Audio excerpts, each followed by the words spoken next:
Jésus dit, moi je suis le vrai cep, et mon Père est le cultivateur. Moi je suis le cep, vous, les sarments. Celui qui demeure en moi, et moi en lui, celui-là porte beaucoup de fruits, car séparé de moi, vous ne pouvez rien faire. Jean 15, 1, 5. Dans tout le monde végétal, il n'existe aucun arbre qui illustre de manière plus parlante que la vigne la relation de l'homme avec Dieu. Il n'y en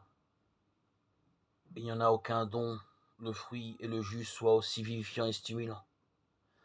Mais il n'en existe aucun qui, en lui-même, soit aussi foncièrement inutile. Aucun dont la croissance aboutisse si vite à faire du bois, mais du bois qui ne peut servir à rien sinon à être jeté au feu. De toutes les plantes, aucune n'a besoin de sécateur de façon aussi impitoyable, aussi incessante. Aucune n'est aussi dépendante des soins de celui qui la cultive.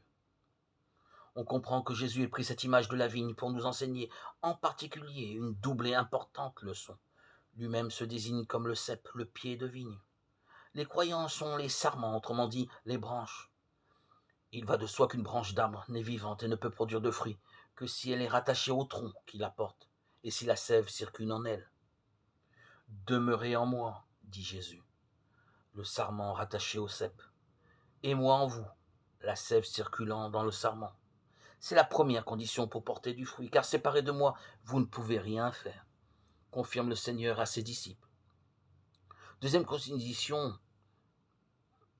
subir une taille compétente et attentive de la main du vigneron, le Père, afin qu'il porte plus de fruits. Porter du fruit, plus de fruits, c'est laisser la vie de Jésus occuper nos pensées, réaliser sa volonté, faire ce qui lui plaît en nous.